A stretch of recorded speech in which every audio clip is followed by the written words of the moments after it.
stay safe. All right, ladies, it was so great to have you here with me tonight. You guys always do amazing reporting. We love having you on here to comment on it. And we'll do it all over again tomorrow, everybody. So be sure to join us right here at 6 p.m. Eastern on Real America's Voice. Until then, God bless. Good night, Grant Stinchfield. He's going to have a whole nother hour of news headlines. So stick around. He's going to be here on the other side of these commercials.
Here are some of the headlines we are featuring today from your favorite news outlets at offthepress.com.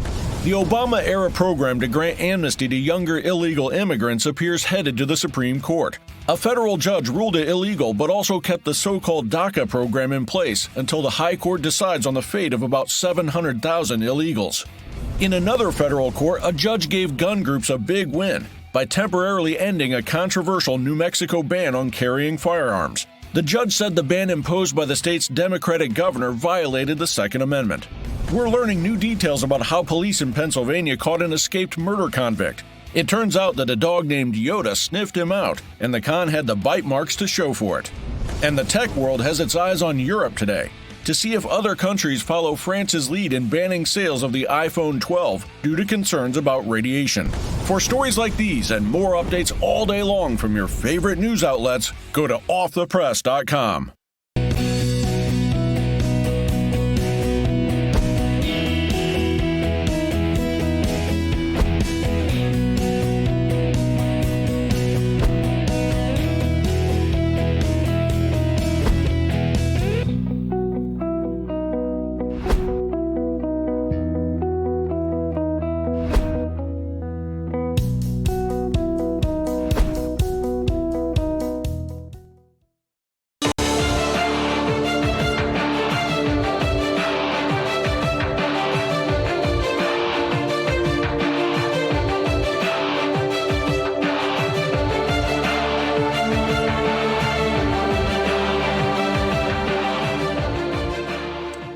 Good evening, everyone. Welcome to Stinchfield. Yes, it's finally here. Charges have been filed against Hunter Biden. Many are celebrating these three charges against Hunter Biden, though they all stem from the gun charges, from lying on that federal form, saying he wasn't addicted to anything. And then, of course, the other two relate to his possession of the gun while in possession of illegal substances, narcotics, and controlled substances. Now, I've got some serious concerns about these charges. In the end, I say throw the book at him. Fine, get him on anything. But what I really want is justice. I want Hunter Biden to pay for real crimes, like his crimes with the Biden crime family and facilitating all of that. So my first concern with these charges is that it's a smokescreen, a public relations flashbang to divert our attention from the Biden crime family to, oh, look at us punishing Hunter Biden for the guns. Here's Ted Cruz. is if DOJ goes after Hunter for something like the gun charge or a drug charge or personal tax charges, all of those are designed to do one thing, and that is protect Joe Biden. The important thing to understand, the reason people care about Hunter Biden, it's not that he's one troubled soul who's struggled with substance abuse. The reason this is a matter of public concern is the heart of the allegations are that Hunter Biden made millions of dollars by selling favors from daddy. It's true. Everything Hunter has done, I promise you, leads back to Joe Biden, who happens to be the man in the Oval Office now. Now, there's another concern I have, which isn't going to be popular with people. This is the concern about the gun charges. You watch. They may end up throwing the book at Hunter Biden for these gun charges. He bought a revolver, okay? Not really the gun of choice among the worst, most vile criminals that are running around out there. I worry this charge is now going to be weaponized. We know how the left hates law-abiding gun owners. What happens when some NRA member gets pulled over and he's got a bag of weed in his car and he's also a concealed handgun license holder? Smoking the weed or not, let's hope he's not, but let's hope he's got the weed in the car. Then what happens? You're going to charge him with lying on a form for being in possession of a controlled substance? Face 10, 20 years? The left would love to start using this charge against law-abiding citizens who may stray just a little bit. Now, I'm not saying they should, but when you look at the crime, he could face 25 years for possessing a revolver, okay? 25 years. Think about this cat in California. Remember the Sisters of the Perpetual Indulgence? The Dodgers invited these nuns who dress up like drag queen clowns, quite frankly. Well, this guy that you see on your screen here was arrested just the other day for, how do I put it, playing with himself in a park where kids and families congregate with the door wide open to his car, and of course, going to town for over an hour. This is the guy who dresses up like a nun, Sisters of the Perpetual Indulgence. See him there? I told you from the very beginning there were trouble with these people. Now, this guy faces 6 months in jail and a $1,000 fine. It's a misdemeanor. You tell me what's the big problem in America today. I would offer up that the big problem is when someone like this is out there going to town in front of kids. So you have this against Hunter Biden. Now, I want them to go after Hunter Biden for the real crimes, the hardcore crimes. I want him in jail for those things. This is KJP this week, Karine Jean-Pierre, the president's spokesperson. And with that, folks, Can you explain why the president interacted with so many of his son's former business associates? More than half of voters told CNN they believe the president was involved and he lied.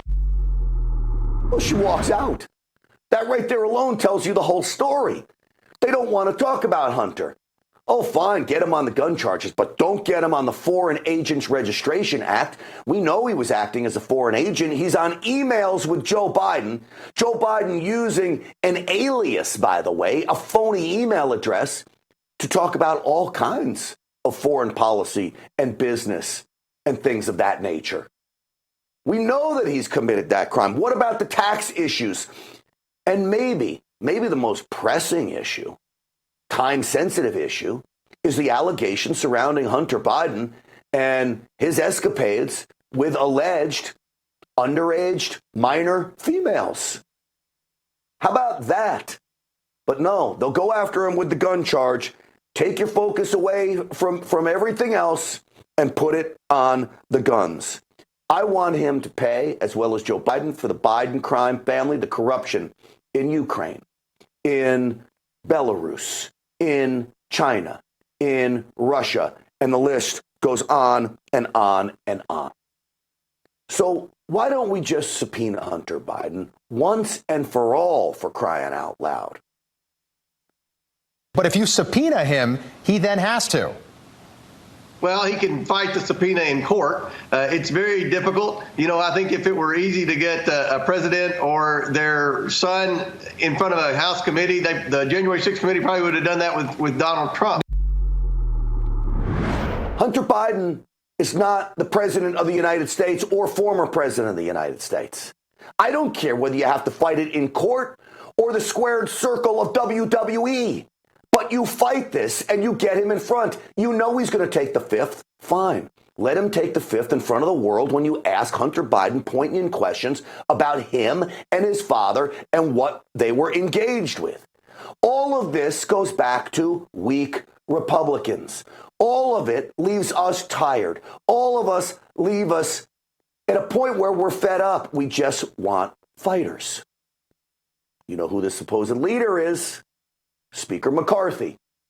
I promise you, James Comer has to get approval from McCarthy to issue the subpoena to Hunter Biden. Somebody's telling him not to subpoena Hunter Biden, and I believe it could be Speaker McCarthy, which is why Congressman Matt Gaetz from Florida has sprung into action to put the squeeze on McCarthy. I rise today to serve notice. Mr. Speaker, you are out of compliance with the agreement that allowed you to assume this role. The path forward for the House of Representatives is to either bring you into immediate total compliance or remove you pursuant to a motion to vacate the chair. Well, McCarthy made some promises to get those votes to make him Speaker of the House. How hard would it be to bring a balanced budget bill in front of the House of Representatives? Let's get a vote on it. We know it won't pass the Senate. I get it. But show the American people you're willing to do something. Term limits would be great. I know it takes a constitutional amendment, but it starts in the House of Representatives. What's the problem? Quite frankly, I really don't want this House of Representatives doing anything except good things and blocking things coming out of the Biden administration. Single subject spending bills. That makes sense. Right now, they're talking about tying FEMA money to Ukraine money. That's got to stop. McCarthy, where are you? And then, of course, we've got a budget battle that is looming, and I don't have much confidence in Republicans right now. I told my conference, I know tomorrow is a Jewish holiday, we'll be out of session, but when we come back, we're not going to leave. We're going to get this done. Nobody wins in a government shutdown. Is that true? I'm not sure that's necessarily true. See, I wouldn't be telling them we don't want a government shutdown. I wouldn't tell them anything what we're prepared to do. I would leave the bargaining chips open where they don't know what you're going to do. They think we're just crazy enough to do anything. Shut the whole place down, keep it open. I don't know, but don't tip the Democrats off. It's just what McCarthy did right there. So it only takes one motion to offer up the Speaker to vacate the chair. One member of Congress can do it. Well, you heard Matt Gaetz there say maybe it's time. Well, joining me now is the Congressman from Florida, the great Republican. Matt Gaetz is with us. Congressman, great to have you back on. Hey, good to be with you. There are two things I just have to respond to in that monologue. When Kevin McCarthy says nobody wins in a shutdown, well, look, everyone loses if we continue to run up $2 trillion annual deficits for the foreseeable future. So if it takes actually threatening a shutdown to put downward pressure on spending, I think we should keep that tool in the toolbox. And then Jamie Comer is one of my good friends, very bright guy, effective, but I take great exception with what he said in the clip that you played. What Jamie Comer said is that if it was easy to subpoena the son of a former president, then the January 6th committee would have done that. And the only problem with that as a response is that that is precisely what the January 6th committee did. They did force Donald Trump Jr. to testify. They did force Ivanka Trump to testify. They did force Kimberly Guilfoyle, his daughter-in-law, to testify. So they brought in Trump family members. And during their first year in power, Democrats brought Donald Trump Jr. in 3 times before a House committee. So I am here to pull back the curtain and tell the American people the truth. Kevin McCarthy has not been compliant with the deal he made to become Speaker. And to distract everyone from that, he has created this illusion that there's going to be this great impeachment effort. But the reason you know that's not sincere is because there has been no subpoena sent to Hunter Biden to date. We've had 8 months. Well, I think Jamie Comer's done great work, but that has been in spite of Kevin McCarthy, certainly not because of him. Okay, so this all gets to the heart of it. Now, there's word floating around Washington, Congressman, that Speaker McCarthy told you to file the effing motion and got up in your face. Is that true? He actually said that in a room when I wasn't there. But look, there's no reason to curse and get emotional and lose your temper and lose your cool. We need to be focused. We need to be effective right now. The fate of the country, the hope of tens of millions of Americans rests on House Republicans. You can't rely on this administration for anything other than hurting people. And the Senate? Give me a break. So we have to be the ones that inspire and lay out a vision.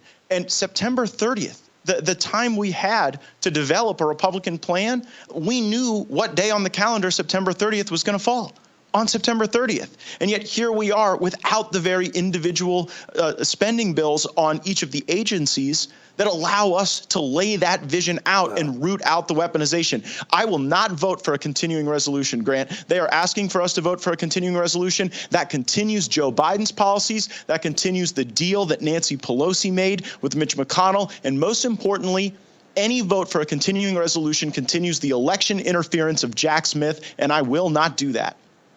Well, it doesn't make any sense if you call yourself a conservative to vote for a continuing resolution, because at some point you've got to say it's got to end. What you just described, what is so frustrating the American people, is the same thing that seems to happen every year. We get down the road to the point of a date they set, and then, oh my gosh, the sky is going to fall. Now, I have never seen a real emergency when the government gets shut down to say that. But my question to you is, and I'm going to have some of my friends mad at me, there were a lot of people that I would consider good conservatives that were very scared to talk about what you offered up. They don't want to come public. Oh, I don't know about a vote to vacate. I don't know. I don't want to talk about what Gates did the other day.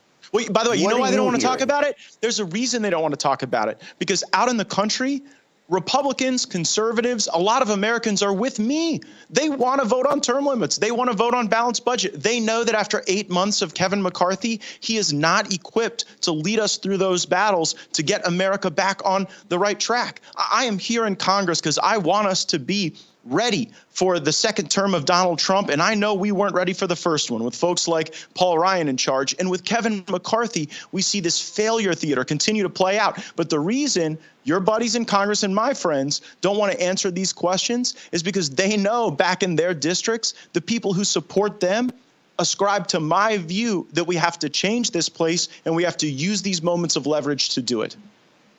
So are they now beholden to McCarthy? Look, Kevin McCarthy raised $500 million through his political funds and campaign arms. And with $500 million, you can get a whole lot of friends. I am just a backbencher from the panhandle of North Florida. But I know this, nothing will change in this town if we do not force it to change. And I have had too much of just rolling everything up in one big vote and continuing everything we did last year. That's why government is wasteful.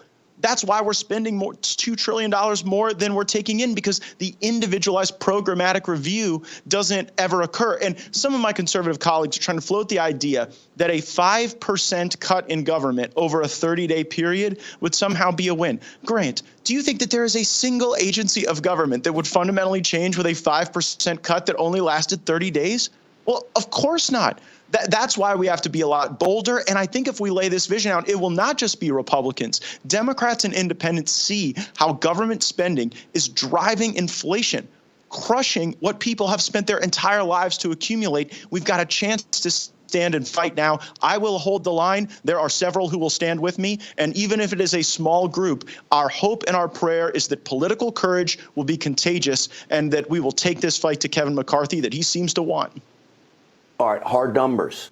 How many do you need to stand with you to save all of us? Because that's really what it's about, Congressman Gates. It's about saving the American people from this tyrannical, overreach, overspending government. Well, you saw in January how 20 of us stood together and made a fundamental difference regarding how this place operated. And there have been changes that have been good. We have 72 hours now to read the bills. We've had an open amendment process. We got more conservatives on committees that were important and producing legislative reports. But that was necessary and wholly not sufficient to make the changes that we have to make. But boy, if I had that group of 20 with me, and I know several others that have become very sympathetic to our cause, I believe we would prevail. And I'm working every day to reassemble that winning coalition and ensure that we drive the changes that we promised the people that we were going to drive. And by the way, if the 20 doesn't do that, If we somehow vote for some continuing resolution with lipstick on it, like it's lipstick on a pig, then I would understand why our fellow Americans would look at us and say, did you even really want to change that place? Or was that all just for attention and clicks? It wasn't. It was real, and I'm here to prove it. As you know, I'm out there with the real American voices. They want you to stand firm. They're with you on this. I promise you. The people watching this program are with you. Last question for you. Your final message to Kevin McCarthy if he watches this clip. Look, whether or not Speaker McCarthy has to face a motion to vacate is entirely within his control. If Speaker McCarthy will come into compliance, schedule votes for our term limits bill, balanced budget, work with us to get spending down to pre-COVID levels.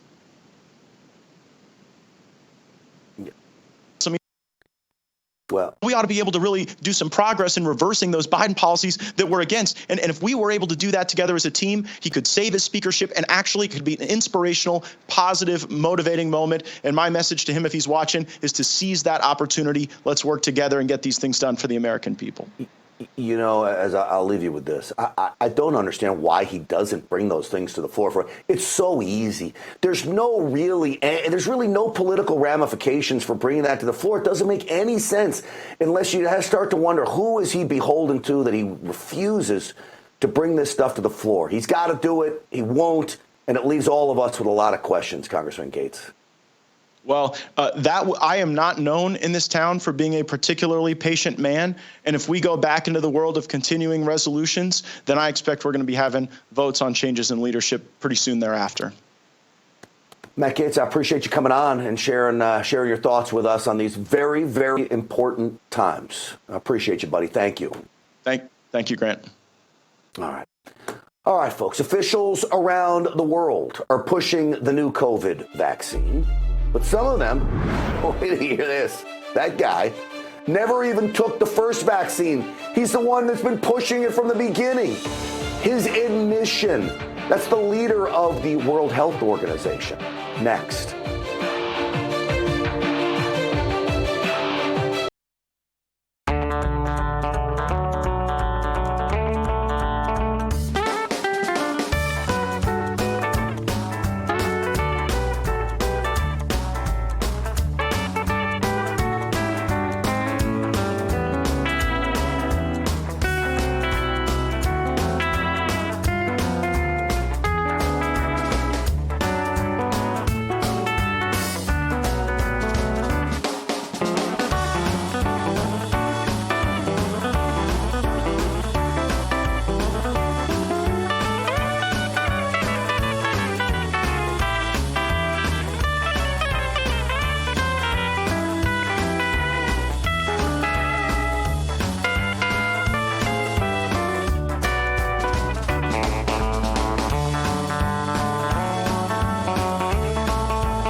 Well, folks, when it comes to the COVID vaccine, it has been a week of admissions that the vaccine pretty much is useless.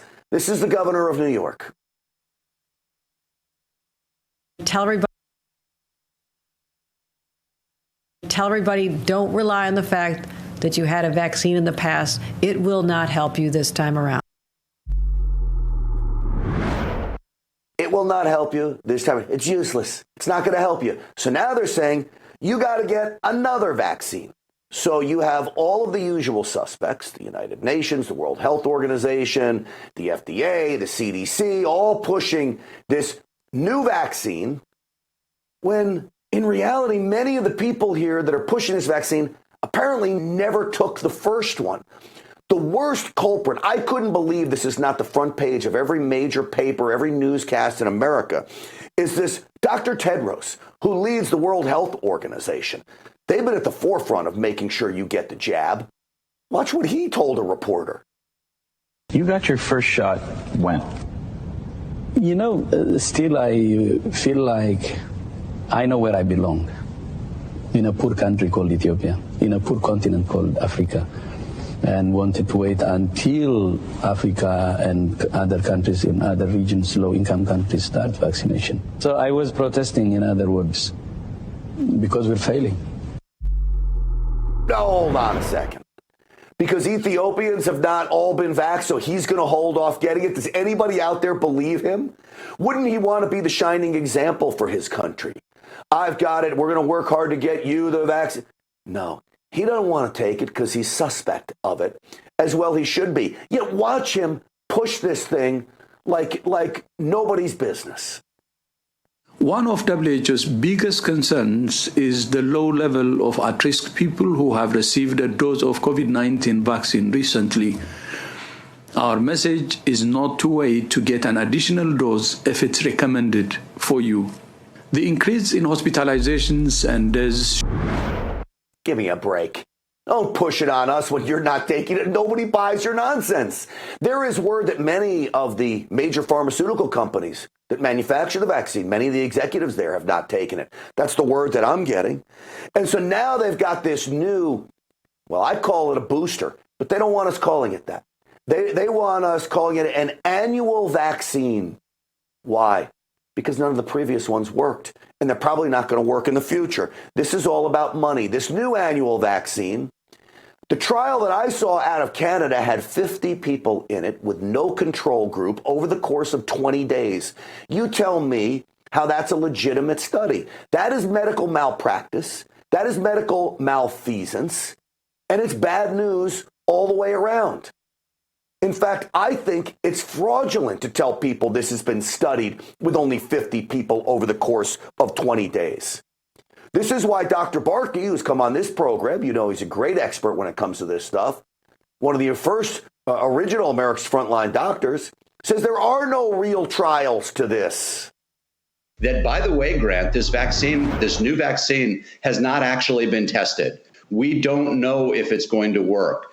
The researchers are simply speculating that they've created this new messenger RNA vaccine, and they're hoping that it's going to be effective. And it's crazy anybody would want to get this. No pregnant women have been tested. These are all facts, by the way, that I've got backed up by watching these hearings on these things. The lone FDA administrator who voted against this new vaccine says there was just extremely limited data. Couldn't vote for it. Everybody else did vote for it. So now, like Canada, like the United States, you get this. Individuals who are 5 years of age and older should receive 1 dose of the vaccine, regardless of the COVID-19 vaccination history.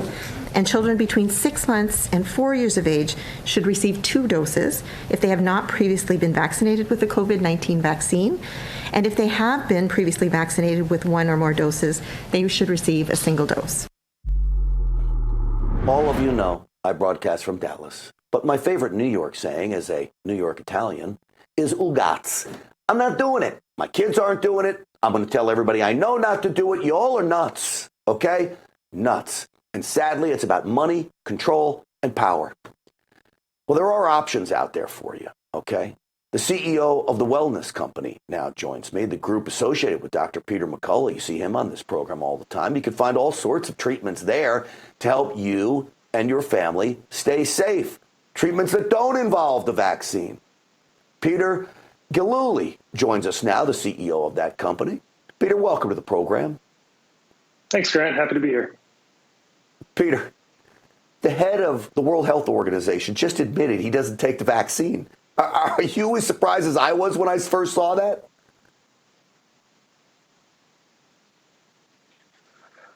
Sadly, no. And I don't think anybody else is. And it's funny, when we look at the data, Grant, healthy continent on the planet when it came to COVID survival rates, Africa. And what is the least vaccinated continent in the planet when it comes to the COVID-19 vaccine?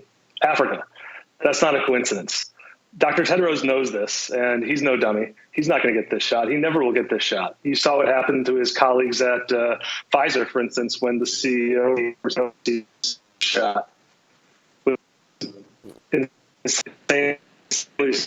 Sick. And unfortunately, we're going to have to try to call you back, Peter. There's having some issues with your signal there. So, folks, listen to me. They don't want to call it a booster shot anymore. Everything now is about public relations. Everything now is about what? Trying to push this on you without real information. I talked to you about Dr. McCullough. He talks about natural substances that can cleanse the body of the vax spike protein. That spike protein is, in my belief and many other doctors' belief, what is causing all the problems. Cut 3, roll it. And use natural substances to begin to help the body clear this very dangerous protein from its cells and tissues. And it involves 3 natural substances that are available over the counter at any type of online retailer or at a natural food store or pharmacy. And they are nattokinase, which is an enzyme that's derived from the fermentation of soy, bromelain, and then the third is curcumin, derived from turmeric. All right, so a lot of that you can get at the Wellness Company, which Dr. McCullough is a part of, and there are options out there. Now, one of the things that is so important, Dr. McCullough traveled overseas. This is how committed he is to this stuff. He traveled overseas to tell the European Parliament that we should put a complete stop on all COVID injections. Listen to Dr. McCullough then. A Zogby survey done about a year ago, a big representative sample in the United States, found 15% of those who took a vaccine have some medical problem that they're dealing with right now. So again, 4.2%, 7.7%, 15%. That's the penumbra. That is the Venn diagram that you're all going to be involved in the calculus. What's the path forward? The path forward is clearly for no one to take another shot. No one. So there you have it. That from Dr. McCullough. And to me, it sounds like pretty good advice because every doctor I trust tells me the exact same thing. And the reason I trust those doctors is because I've done my own research. You know, science today isn't about science. There's no more asking questions when a researcher does something to say, hey, what was the problem? When you do studies like this, you should raise awareness about the potential problems with your study, what might have come up with the results and why you came up with those results, what might have skewed the results. We don't do that anymore when it comes to these vaccines. It's what they say and nothing. They will cancel you if you disagree with them. That's not science, folks. All right, so I mentioned the Wellness Company. Go to twc.health/voice, twc.health/voice today and order anything you want off there. They're doing great work when it comes to helping you get through this without the vaccine. Use promo code VOICE to save 10%. The website is on your screen right there. All right. Coming up after the break, I will take a closer look at a name that has come up multiple times during the Ken Paxton impeachment trial. Attorney Johnny Sutton, a Bush confidant. We'll get into that next.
Welcome back, everyone. There's not a lot of mainstream media outlets talking about the Attorney General of Texas and his impeachment trial. It is a total sham. As I mentioned yesterday, they're going after Ken Paxton because, one, he beat George P. Bush, George W. Bush's nephew, for that spot for Attorney General. He is taking the fight to the deep state and the federal government, and he is pushing back against Joe Biden and the left's radical agenda. All of these things have angered the elitists, the establishment, those that are toasting cocktails from no matter what side of the aisle they're from, but they like the system as usual. Well, Ken Paxton upended that in Texas and really around the country because he was so prolific and such a winner when it came to pushing back against all of these things. Well, a very unfamiliar name has come up in the trial. His name is Johnny Sutton. Johnny Sutton is a former U.S. attorney who represented the Western District of Texas. He is known for being a close confidant of George W. Bush. In fact, George W. Bush, former president, former governor of Texas, appointed him to that U.S. attorney spot. Johnny Sutton took a lot of heat because he prosecuted heroes, Border Patrol agents, a few of them. Border Patrol agents that were working to keep this country safe. Border Patrol agents that ultimately got pardoned by President Trump, okay, because they were not in the wrong. Now, Johnny Sutton happens to be the lawyer for the three whistleblowers that brought their what appears to be phony allegations against Ken Paxton, brought allegations to the FBI with no evidence whatsoever, nothing Johnny Sutton is their attorney, and he appears to be working for free. Watch this. You've never paid Johnny Sutton a dime, have you? Not yet. You have some type of pro bono deal with him? No, I've not paid Mr. Sutton. Whoa. Who has? Nobody has. He's agreed to bill us at a future date. How much have you paid him so far? I have not paid Mr. Sutton anything. No, I don't know what I owe Mr. Sutton. He's recording his hours, is my understanding. I have not received a bill from him. Did you understand Mr. Sutton to be a former U.S. attorney? I believe it was George W. Bush's administration. Johnny Sutton, as I said, prosecuted Border Patrol agents. He talked about this back in 2007. I just want you to hear a little piece of who Johnny Sutton is. Roll cut 3. This was a case where my prosecutors in El Paso prosecuted 2 Border Patrol agents for shooting illegal alien drug smuggler who ran for them in the back. They shot at him 15 times. They hit him. They seriously wounded him. But instead of reporting it like they were required to do, they proceeded to, one of the agents proceeded to pick up all the shell casings and destroy the scene. They didn't report it. They covered it up. The drug smuggler's family came forward and reported it to a Border Patrol agent in another state. He reported, supervisor and investigator began, which led back to these 2 agents who had basically shot an unarmed guy running away from them and covered him up. Ignacio Ramos and Jose Campion, from what I've seen, none of that appears to be true. And in fact, what they did was try to shoot out the tires of a fleeing truck. They thought it was going to run over them. And one of the bullets ricocheted and hit one of the drug dealers in the face. They go to jail. Trump ultimately pardons them. Another man he prosecuted was a friend of mine. He's Border Patrol agent, another hero. His name's Gary Brugman. Well, Gary Brugman had to subdue illegals, most likely drug dealers, bad dudes, a whole group of them. It got rough out there. Do you believe he prosecuted him for subduing drug dealers? Well, he has a history of going after heroes. Clearly, Johnny Sutton's going after Ken Paxton now, who's a real conservative hero. So to give me a little insight of who this Johnny Sutton is that border agent I was talking to you about, former Border Patrol agent Gary Brugman is with us. Gary, welcome to the program. Hey, Grant, how are you tonight, sir? It is good to see you, my friend. You served how many years before President Trump pardoned you? Well, I was in the Coast Guard for 9 years. In '98, I became a Border Patrol agent, and my incident happened at 3.5 years in. But I spent almost 20 years as a felon before President Trump pardoned me and gave me my rights back. Did you go to prison for this? I went to prison for 2 years, Grant, about 5 different prisons. What are your thoughts when you all of a sudden hear Johnny Sutton's name come up at the Ken Paxton trial?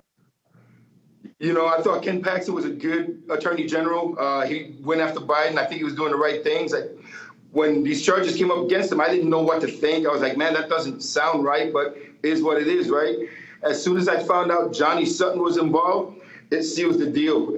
I mean, this is all made up. There's no doubt in my mind that it's made up because from experience, I can tell you that Johnny Sutton will lie, cheat, manipulate the truth, Grant, and manipulate the law in order to get the outcome that benefits him.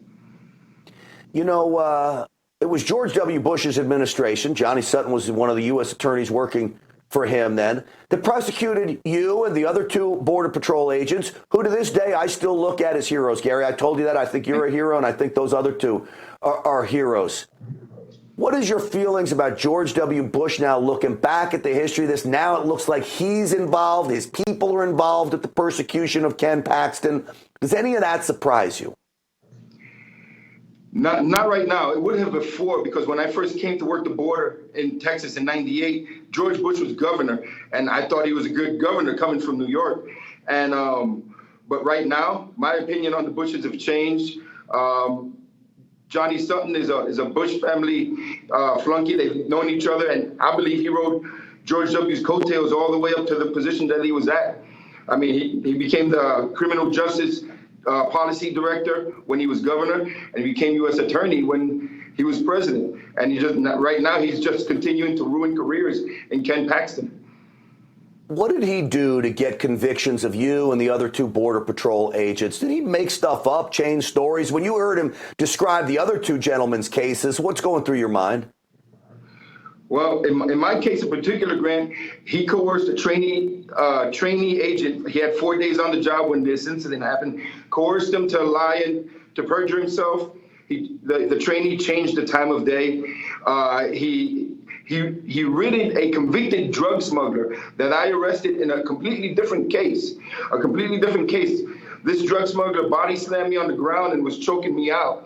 And I thought I was going to die. Ultimately, I yelled out, "God help me," and I punched him in the face, and I got free and arrested him. The guy got 57 months in prison, Grant, and Johnny Sutton ridded this guy out of prison to testify against me. In the Ramos and Compeon case, this drug smuggler that they shot in the butt, he gave that drug smuggler immunity to come testify against the agents. While he was under immunity, the drug smuggler got caught again smuggling more drugs, and Johnny Sutton swept that under the rug and gave him even more immunity to continue testifying. And there was a sheriff's deputy in Rock Springs, Gilmer Hernandez, Grant. That's the one that pulled over a vehicle and tried to run him over, and he shot the tires. So there was actually 4 of us that he prosecuted. But in my case as well, the illegal alien that I pushed on the ground, during my trial, he was asked if he was being promised anything or rewarded anything in 7 different ways. Is he being compensated? And he said no. 6 months later, in a TV interview that we did, it comes out that he had a daughter that needed chemotherapy in Mexico, and he was coming over here to work. And that never came out in my trial. And 6 months later, his daughter completed the chemotherapy. And who paid for that? Was it Mexico? Did he win the lottery because he couldn't afford it 6 months earlier? And I believe it was Johnny Sutton that promised him to do that. I mean, the guy is a piece of work. I appreciate you telling this story because Ken Paxton is really under fire right now, and he's been fighting for so many of us over the years, his, I guess, nearly 8 years in office now. And I appreciate you telling your story because it sheds some insight into who is on the other side here. And Gary Brugman, again, I appreciate all you've done for this nation, and I apologize to you for what you had to go through for what I believe were rogue, radical prosecutors who never should have acted the way they did. Thank you, Greg. And if I may, real quick, a split second, if you come to think about it, what's happening in this country now with the defund the police and the disregard and the mayhem that's going on now, you can trace it all back to my prosecution in 2001 with Johnny Sutton, because that's where it all began. Thank you, Grant. Fascinating stuff, Gary. Thank you. And I appreciate you telling this story. That is Gary Brugman, and we appreciate him coming on tonight. All right, folks, do you get the feeling that something bad is going to happen soon? I certainly do, but between the distractions, the smoke screens, and the media, we probably won't see it coming. That's why it's smart to invest in emergency food right away. As they say, it's better to have it and not need it than to need it and not have it. My Patriot Supply is the nation's leader in high-quality emergency food. So here's what I want you to do. Go to our website, preparewithrav.com, and you'll save $200 on a 3-month emergency food kit from My Patriot Supply. Enjoy a wide variety of delicious meals offering 2,000 calories every day for optimum strength under stress. Stock up before panic sets in. Free shipping is automatic and your order ships fast. Go to preparewithrav.com. That is preparewithrav.com. All right, folks, coming up after the break, more evidence of terrorists entering the country through the southern border. How much danger are we actually in? We'll talk about that next.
Well, folks, finally, the government is talking about the real threat that ISIS and al-Qaeda pose to the United States. Some within the Department of Homeland Security have raised the threat level, saying al-Qaeda is now offering up threats against the United States and say they are not finished with us. Lo and behold, isn't this something I warned you about earlier this week? Of course it is. Many of these threats from al-Qaeda and ISIS will come and do come from our southern border. Congress held a hearing on what was going on the border. It is a security crisis, not an immigration crisis. I want to make that very clear. We have a border security crisis going on. The immigration so-called crisis can be fixed once you fix border security. This is Congressman Tom McClintock describing the migration increase, specific numbers related to terrorism. Listen. We do know that among those aliens the Border Patrol has apprehended, the number of suspected terrorists has increased exponentially. In 2021, we stopped 15 of them. That was 5 times the number encountered in 2020, and as many as we had stopped in the 4 previous years combined. By 2022, that number grew to 98. And in the first 10 months of this year, that number has already grown to 146, a 10-fold increase in 2 years. I was told this week in one day, 9,000 illegals came across the border that encountered Border Patrol agents. Almost immediately, 5,000 of them were set free with a promise to appear into the United States. Now, how many of those 5,000 are ISIS sympathizers? All it takes is one. We do know that an ISIS sympathizer had smuggled people into the United States last month. This is McClintock talking about that. In August, we learned that a foreign national with ties to ISIS helped smuggle over 120 nationals of Uzbekistan, Russia, Georgia, and Chechnya into the United States through the southwest border. Press reports indicated that the FBI was, quote, scrambling to find the smuggled individuals since the Biden administration had released them into the U.S. Of course they were scrambling. Because there's no protocols in place to track these people. You have no idea who they are, which then you have to start to wonder, do they want this to happen? Are they actively trying to destroy and put this country at risk? The answer to me would have to be yes. Every single move they make is the exact move you would make if you were trying to do those things, destroy America and put us at risk. Here's a national security fellow for the Center for Immigration Studies talking about how the screening programs don't work. Expect those screening programs to be degraded indefinitely because vast numbers of special interest aliens are currently pouring through the Darien Gap between Colombia and Panama.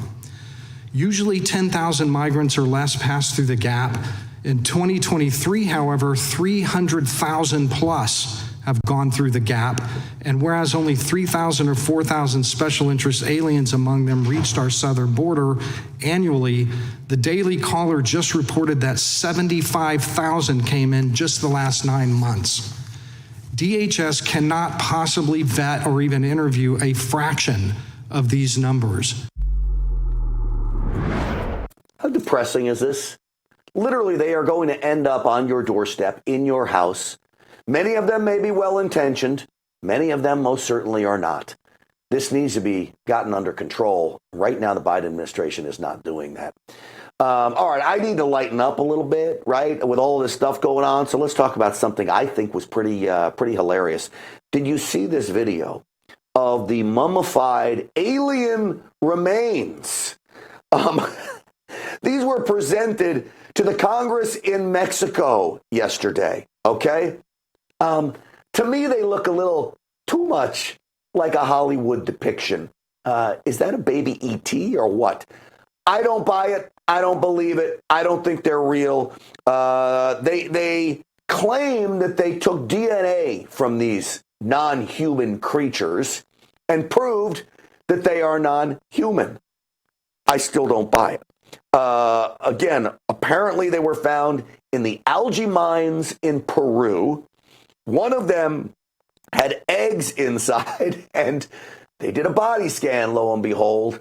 And would you believe they had retractable necks? Now, where are you going to get that idea for retractable necks? Hollywood, maybe? Anyway, it's fun to talk about the aliens.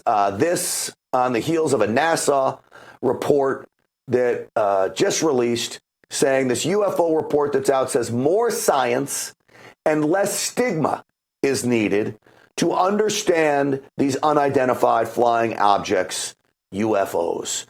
Stigma's going to come when you see ET-like aliens being presented to the Mexican Congress that look more like paper mache than a mummified alien. Anyway, folks, listen to me. If you want to breathe clean air, here's what you need to do. You should choose an air purifier like your life depends on it, because it just might. More than 35,000 wildfires have devastated the United States this year. The toxins and particles in wildfire smoke can penetrate our lungs, which is why EnviroCleanse developed military-grade air purification for your home. And they just announced their biggest sale of the year, a massive 30% off during their Labor Day sale. It's still going on. EnviroCleanse is specifically designed to wipe out airborne chemicals and viruses known to cause illness. Allergies is huge too right now. This helps with that. Even toxic gases, all right? EnviroCleanse comes with a free air quality monitor, professional grade, so you know your family's breathing purified air. Now's the time to save 30% off your air purification unit. Get the free air quality monitor. Shipping is free. That's about a $250 savings. So here's how you do it. Visit ekpure.com. Use code word America. That's ekpure.com. Code word America. ekpure.com. Code word America. All right, the show is not over yet. Next, the Biden administration says they have nothing to do with the gas prices at all. Wait, what? That's next.